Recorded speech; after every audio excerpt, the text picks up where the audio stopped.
Konflik Sunni dan Syiah di Indonesia bersifat ahistoris. Orang tidak tahu apa sebenarnya itu Syiah. Dan orang Sunni, bahkan tahunya hanya dari pihak-pihak yang fanatik Sunni, namun sudah berani mengklaim bahwa kelompok lain itu sesat. Pertanyaannya yang muncul kemudian ialah, apakah kesesatan ini bersifat mutlak ataukah relatif?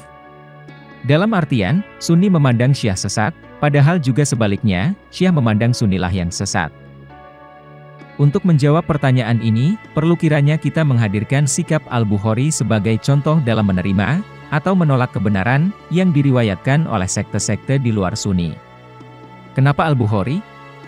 Ini karena, Al-Bukhari merupakan ulama yang kitab hadisnya dijadikan sebagai sumber kedua setelah Al-Quran, terutama kaum Sunni.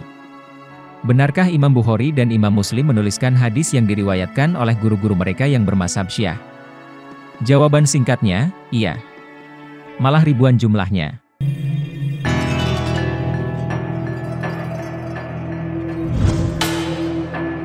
Seperti biasa, saya akan memberikan ringkasan pendeknya. Namun perlu Anda ketahui, jika hanya mendengarkan ringkasan, sama saja Anda percaya buta, yang ujung-ujungnya merasa paling pintar, merasa paling benar, merasa paling intelektual, merasa paling mengetahui isi dunia, dan sebagainya. Karena, belajar itu bukan mendengarkan informasi, tapi mencari tahu mengapa dan bagaimana itu bisa terjadi. Belajar itu menuntut ilmu, bukan menuntut info dari guru, lalu diceritakan lagi secara sambung-tersambung tutur tinular. Akibatnya, jika gurunya ternyata salah, muridnya lebih parah. Sebuah penelitian sangat serius membuktikan, bahwa sedikitnya kedua tokoh kolektor hadits ternama, Imam Bukhari dan Imam Muslim, menerima riwayat hadis yang dibawakan banyak ulama dari berbagai beraliran atau mazhab seperti Syiah, Qadariyah, Khawarij, dan lain-lain. Penelitian disertasi itu, diantaranya membuktikan bahwa, dalam Sahih Bukhari, terdapat 2.854 hadis yang diriwayatkan oleh 56 ulama bermazhab Syiah. Dalam Sahih Muslim, ada 3.871 hadis yang diriwayatkan 74 ulama Syiah. Temuan itu merupakan hasil riset Dr. Alwi bin Husain, yang belum lama ini diterbitkan dalam sebuah buku setebal 747 halaman dengan judul Periwayat Syiah dalam kitab Sahih Bukhari dan Sahih Muslim. April 2019 silam, Alwi lulus sidang doktoral pada Sekolah Pascasarjana UIN Syarif Hidayatullah Jakarta, dengan predikat cum laude. Tidak kurang dari 6 guru besar menjadi penguji disertasi Alwi, yakni Profesor Dr. Jamhari, Profesor Dr. Zaitunah Suban, Profesor Dr. M. Suparta, Profesor Dr. M. Atau Mudzar, Profesor Zulkifli PhD, dan Profesor Dr. Iik Arifin Mansur Nor. Alwi merujuk disertasinya pada kedua kitab hadis sahih itu, kemudian menelisiknya, antara lain melalui sejarah penulisan matan dan sanad hadis Nabi yang termaktub pada berbagai kitab Rijal al-Hadis. Di antara kritikus hadis Sunni yang dijadikan referensinya, termasuk Al-Dahabi, Ibnu Al-Qayyim, Ibnu Hajar, Al-Suyuti, dan banyak lagi lainnya. Di antara kesimpulan penting itu adalah, bahwa hadis baru mulai dikodifikasi pada abad kedua Hijriah, atau 200 tahun setelah hijrahnya Nabi. Sehingga konsekuensinya, ada kalanya bisa muncul keraguan pada sebagian peneliti tentang autentisitas atau keaslian sebuah riwayat yang disampaikan secara lisan, dari generasi ke generasi sebelumnya. Karena hadis bergerak melalui berbagai era pergolakan politik sistem kekuasaan, serta aneka aliran teologi dalam Islam, bisa saja ada peluang bagi pihak-pihak tertentu untuk menyisipkan riwayat, yang dinisbatkan seolah-olah bahwa itu ucapan Nabi, demi memperoleh keuntungan pribadi atau melanggengkan kekuasaan politik mereka. Di antara ketelitian para kolektor hadis, seperti Bukhari dan Muslim, dalam menulis hadis dari sisi periwayatnya, mereka tidak mendasarkan periwayatan pada aliran atau mazhab yang dianut perawi hadis itu. Tetapi, keduanya lebih memilih untuk meneliti karakter sang pembawa riwayat itu. Di antara karakter yang penting yang menjadi syarat utama untuk diterimanya sebuah riwayat hadis adalah thiqah, akurat, adil, dan jujur. Penelitian Dr. Alwi dilakukan dengan menelusuri mata rantai sanad pada kitab Sahih Bukhari dan Sahih Muslim, yang disandingkan dengan berbagai kitab Rijal al-Hadits klasik Sunni karya banyak tokoh ahli hadis ternama, di antaranya adalah Imam Ahmad bin Hanbal, Abu Dawud, Al-Khatib Al-Baghdadi, Ibnu Khaldun, Imam Al-Dahabi, Ibnu Hajar, Imam Al-Suyuti, dan lain-lainnya. juga dari ulama hadis kontemporer seperti Syekh Al-Albani dan Syuaib Al-Arnaud. Penelitian membuktikan adanya para periwayat hadits bermazhab Syiah yang narasinya dimuat dalam Sahih Bukhari dan Sahih Muslim. Para periwayat itu terbagi dalam berbagai jenis kelompok Syiah, mulai dari Syiah biasa, Syiah berlebihan atau gulu, mufrid syadid, jalat, atau muhtarak, hingga rofidah, atau sejenis sempalan Syiah yang ekstrim. Dr. Alwi mengatakan, banyaknya periwayat bermazhab Syiah dan periwayat dari mazhab lain dalam kedua kitab Sahih itu, menunjukkan keunggulan dan intelektualitas Imam Bukhari dan Imam Muslim. Sekarang, mari kita telisik lebih mendalam. Suatu ketika, Husain Al-Ghazi bertanya kepada Imam Bukhari tentang salah seorang guru Bukhari yang dijuluki Abu Ghassan. "Dari sisi apa engkau bertanya tentang beliau?" tanya Imam Bukhari kembali. Al-Ghazi menjawab, "Masalahnya, dia itu Syiah." Bukhari menjelaskan, dia ikut mazhab penduduk kotanya. Bukhari melanjutkan, "Kalau saja engkau tahu Ubaidillah bin Musa Al-Absi dan Abu Nuaim Al-Fadl bin Dukain, serta sekelompok guru kami yang lain yang berasal dari Kufah, niscaya kalian tidak akan mempertanyakan pada kami tentang Abu Ghassan." Petikan diskusi dengan redaksi yang merupakan reka ulang cerita ini, dibawakan oleh Al-Ghazi, sebagaimana ditulis kritikus Sunni Imam Al-Dahabi dalam kitab siarnya. Abu Ghassan adalah julukan lelaki yang bernama lengkap Malik bin Ismail bin Ziyad Al-Kufi Al-Nahdi. Salah seorang guru Imam Bukhari itu, merupakan satu di antara periwayat dalam kitab Sahih Bukhari, sehingga Al-Ghazi bertanya pada Bukhari saat berjumpa dengannya. Bukan hanya dalam kitab Sahih Bukhari, rupanya, Abu Ghassan juga dirujuk dalam kitab Sahih Muslim. Tentang siapa dan bagaimana Abu Ghassan itu, banyak yang menukilnya dalam kitab Rijal Al-Hadith. Yahya bin Ma'in misalnya mengatakan, di Kufah, tidak ada yang lebih thikoh dari Abu Ghassan. Sedangkan Ibnu Numair menyatakan, Abu Ghassan merupakan pemimpin para ahli hadis. Lainnya seperti Yanasai bilang, Abu Ghassan itu thikoh. Sementara itu dalam tazkirohnya, kritikus Sunni Al-Dahabi menulis, bahwa Abu Dawud berkata tentang Abu Ghassan, yang merupakan tokoh yang keras Syiahnya. Mirip dengan itu, Ibnu Sa'ad menjelaskan, bahwa Abu Ghassan itu thikoh, saduk, dan bermazhab Syiah keras. Lalu siapakah Ubaidillah bin Musa Al-Absi dan Abu Nuaim Al-Fadl bin Dukain yang disebut Bukhari? Al-Dahabi dalam kitab Asmanya menulis tentang Al-Absi, bahwa guru Al-Bukhari itu thikoh, berlebihan Syiahnya. Malahan, kritikus Sunni yang lain, Yakub bin Sufyan dan Ibnu Mundah mengatakan, bahwa Al-Absi adalah seorang rofidah. Mirip dengan Al-Absi, maka Abu Nuaim Al-Fadl bin Dukain pun dikenal sebagai seorang tokoh utama Syiah pada zamannya, sebagaimana diceritakan oleh Al-Dahabi dalam kitab Syiar maupun dalam kitab Mizannya. Menurut Ibnu Al-Athir, Abu Nuaim itu guru Imam Bukhari dan Imam Muslim, dan dia seorang Syiah. Rupanya bukan cuma Abu Ghassan, Al-Absi, dan Abu Nuaim.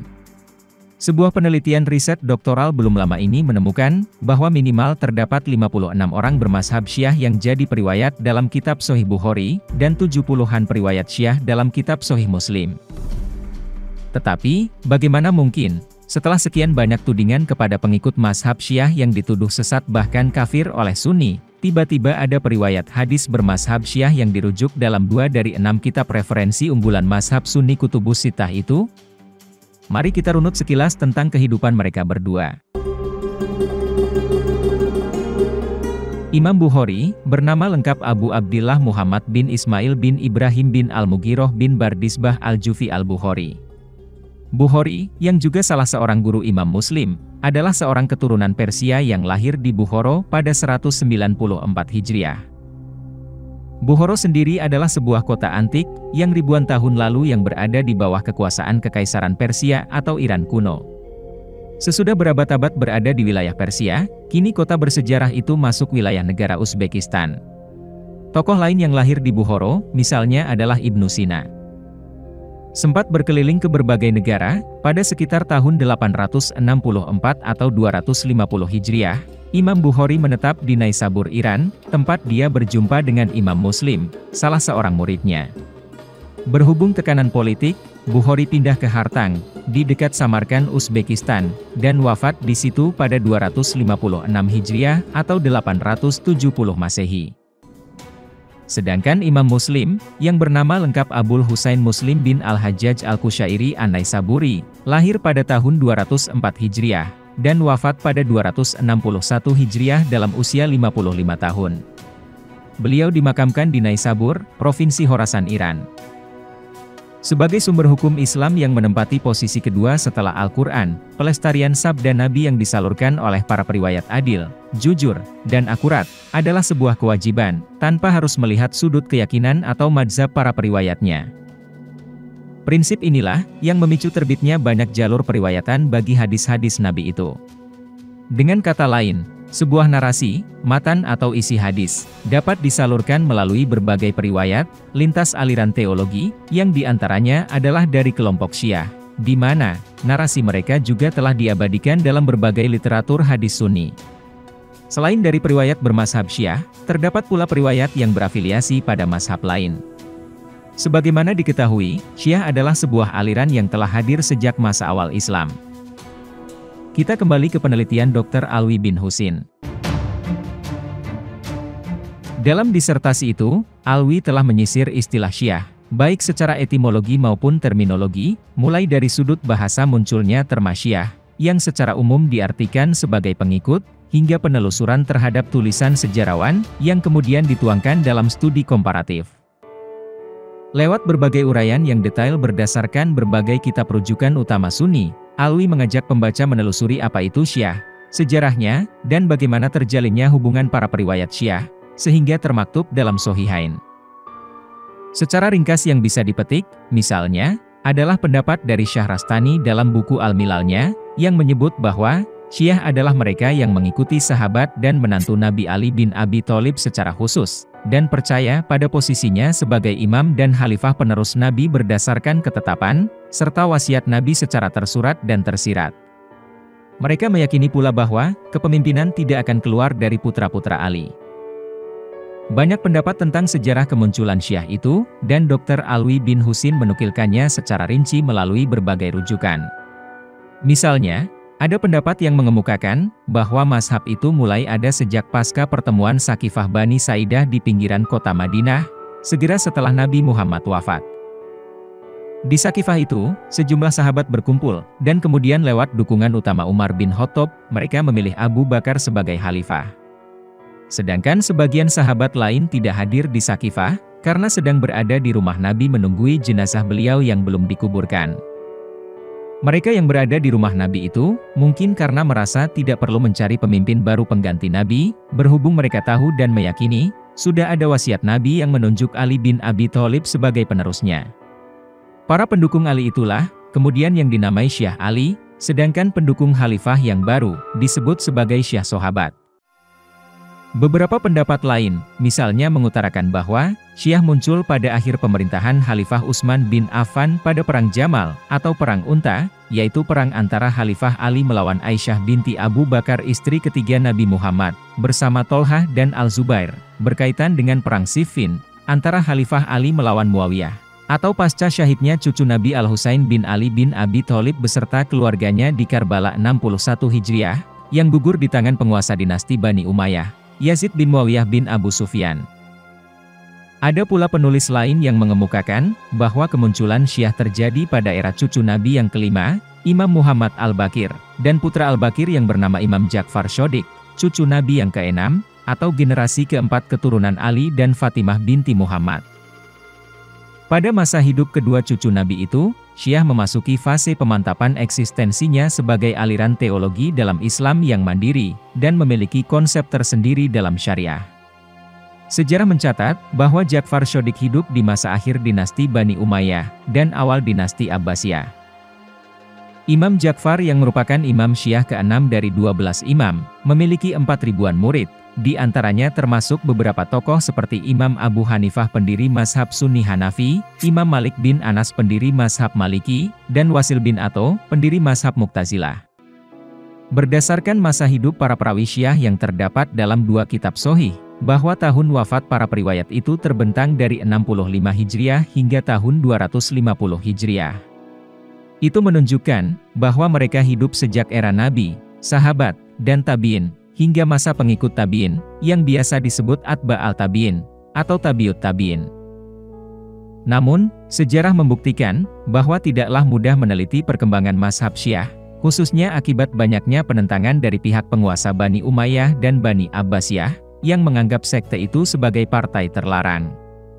Selain itu, mazhab Syiah telah terpecah menjadi beberapa sekte pasca tragedi Karbala, yang terjadi pada tahun 61 Hijriah atau sekitar 681 Masehi. Pada satu sisi, sejarah menulis bahwa hadis baru mulai dikodifikasi pada abad kedua Hijriah, setelah sebelumnya disampaikan secara lisan tutur tinular. Sehingga dalam penelitiannya, Alwi menelusuri mata rantai transmisi atau sanad pada kitab Sahih Bukhari dan Sahih Muslim, dan menyandingkannya dengan berbagai kitab rijal al-hadits klasik dan kontemporer. Sebagaimana luas diketahui, sebuah tulisan hadis Nabi mengandung dua unsur utama, yakni matan atau narasi atau isi hadis, dan jalur periwayatan atau sanad. Pengujian terhadap sanad dilakukan dengan dasar bahwa hadis adalah salah satu sumber agama, di mana redaksi matanya akan diterima, jika diriwayatkan oleh orang-orang yang terpercaya. Langkah yang dilakukan oleh para kritikus hadis dalam meneliti validitas sanad, adalah dengan mengkaji data sejarah, serta informasi akurat mengenai para periwayat, yang dimuat dalam berbagai kitab Al-Tabaqat dan kitab-kitab Al-Rijal. Data inilah, yang kemudian dijadikan sebagai pisau analisis, untuk membuktikan keabsahan periwayat, di mana kegiatan ini dikenal dengan kritik sanad atau naqd al-sanad. Dalam penelitiannya, Alwi mengkaji parameter yang digunakan dalam penilaian para kritikus hadis, dan terbukti bahwa Imam Bukhari dan Imam Muslim telah memuat narasi yang datang dari kelompok Syiah dengan berbagai tingkatannya, sehingga narasi mereka diletakkan pada posisi primer atau usul, dan sekunder atau mutabaat. Di antara ketelitian para kolektor hadis seperti Bukhari dan Muslim dalam menulis hadis dari sisi periwayatnya, mereka telah menjadikan karakter Thiqah, Dabit, adalah, dan Saduk sebagai syarat utama diterima atau ditolaknya narasi yang disampaikan. Dabit berkaitan dengan tingkat intelektualitas. Sedangkan adalah, berhubungan dengan moralitas sang periwayat. Selain syarat ini, Imam Bukhari menambahkan adanya syarat pertemuan atau liko antara periwayat dengan gurunya, sebagai sebuah acuan diterimanya sebuah narasi. Kolektor hadis seperti Bukhari dan Muslim, bukan tidak tahu perkara mazhab atau aliran periwayat. Tetapi dalam menentukan validitas sebuah riwayat, mereka mendasarkannya pada prinsip-prinsip seperti kejujuran, akurasi, dan sebagainya tadi. Hasilnya, dari penelitian itu dapat ditenggarai adanya para periwayat hadis dari berbagai jenis kelompok Syiah, mulai Syiah biasa, Syiah berlebihan, hingga kelompok Rafidah, yang narasinya dimuat dalam Sahih Bukhari dan Sahih Muslim. Penelitian Alwi dilakukan dengan menelusuri mata rantai sanad pada kitab Sahih Bukhari dan Sahih Muslim, yang disandingkan dengan berbagai kitab rijal al-hadits klasik Sunni karya banyak tokoh ahli hadis ternama, dan dirujuk pula kajian para ulama hadis kontemporer seperti Al-Albani dan Syuaib Al-Arnaud. Pada proses penelitian itu, Alwi kemudian menggunakan analisis mereka itu untuk mengidentifikasi para periwayat Syiah yang dimuat dalam kitab Sahih Al-Bukhari dan Sahih Muslim, dengan menggunakan pendekatan sejarah, dan kamus biografi para periwayat hadis. Ibnu Al-Madini telah mensinyalir, kalau saja para kritikus hadis menjadikan keyakinan periwayat sebagai acuan diterima atau ditolaknya sebuah narasi, maka akan ada kerusakan pada sunnah Nabi. Imam Dahabi dalam kitab Minanya jilid 1 halaman 165 mengatakan, banyak tabi'in dan tabi'it tabi'in dari kelompok Syiah. Mereka berpegang teguh pada agama, memiliki sifat warok dan jujur. Seandainya riwayat mereka seluruhnya ditolak, maka hilanglah sebagian sunnah Nabi, dan hal ini akan menjadikan kerusakan yang nyata. Sedangkan Ibnu Al-Qayyim berkata dalam Al-Sawaik Al-Mursalah jilid 2 halaman 616, di antara kelompok Syiah banyak ahli ilmu fikih, para ulama, dan para pakar dalam ijtihad. Para kolektor hadis sahih telah banyak meriwayatkan dari komunitas mereka, mengamalkan riwayat, dan dijadikan sebagai hujjah oleh umat Islam. Reputasi yang dimiliki oleh Bukhari dan Muslim, sangat monumental, dan menghasilkan karya super sahih. Menurut Ibnu Hajar dalam kitabnya Hadyu Al-Sari, ada 69 nama periwayat terdapat dalam Sahih Al-Bukhari yang berafiliasi lintas teologi, seperti Syiah, Qadariyah, Nasibah, Khawarij, Murji'ah, dan Rafidah. Sejalan dengan itu, Al-Suyuti dalam tadribnya juga mengemukakan hal serupa. Bukti lain tentang diterimanya para periwayat Syiah dengan berbagai tingkatannya, telah dituturkan oleh Al-Khatib dalam Kifayahnya, bahwa dia mendengar Muhammad bin Yakub bertanya perihal Al-Fadl bin Muhammad Al-Syarani, yang riwayatnya dimuat dalam Sahih Muslim. Jawaban yang diterima Ibnu Yakub adalah, karena kitab karya Imam Muslim itu penuh dengan hadis Syiah. Sementara, sikap terhadap golongan atau mazhab yang berbeda, seperti julukan ahli bid'ah, yang antara lain dituduhkan kepada kelompok Syiah dan Rafidah, rupanya baru muncul kemudian, yakni sebagai hasil pemikiran para kritikus hadis yang datang belakangan. Persyaratan atau aturan yang ditulis oleh ulama klasik semisal Al-Dahabi dan Ibnu Hajar umpamanya, keduanya baru datang hampir 5 abad pasca wafatnya Bukhari dan Muslim. Al-Dahabi sendiri mengakui dalam kitab siarnya, ini adalah sebuah bukti, bahwa banyak terdapat para periwayat thiqah yang narasinya telah dimuat oleh Imam Bukhari dan Imam Muslim, atau salah satu dari keduanya. Di mana mereka dinyatakan sebagai ahli bid'ah kecil, bahkan bidah yang besar juga. Walhasil, dari penyisiran kedua kitab Sahih itu, dan rujukan terhadap kitab Rijal Hadits serta beberapa kitab lain diketahui, bahwa terdapat 2.854 hadis dalam Sahih Bukhari, dan 3.871 hadis dalam Sahih Muslim, yang diriwayatkan oleh kelompok Syiah dengan berbagai tingkatannya. Setidaknya, dalam Sahih Bukhari terdapat 56 periwayat Syiah dalam berbagai level, mulai Syiah biasa ada 32 periwayat, hingga yang tergolong Syiah ekstrim, Rafidah, hingga propagandis Rafidah sebanyak 24 periwayat. Adapun dalam Sahih Muslim, total terdapat 74 periwayat Syiah dalam berbagai tingkatannya, mulai Syiah biasa, hingga kelompok Rafidah dan propagandis Rafidah. Bila dijumlahkan, total ada 82 periwayat Syiah pada Sahihain. Angka itu karena terdapat sejumlah nama yang sama, dikutip baik dalam Sahih Bukhari maupun pada Sahih Muslim. Jadi, selamat mengamalkan ajaran dari riwayat Syiah, bagi Muslim Sunni. Saya tinggal ngopi dulu.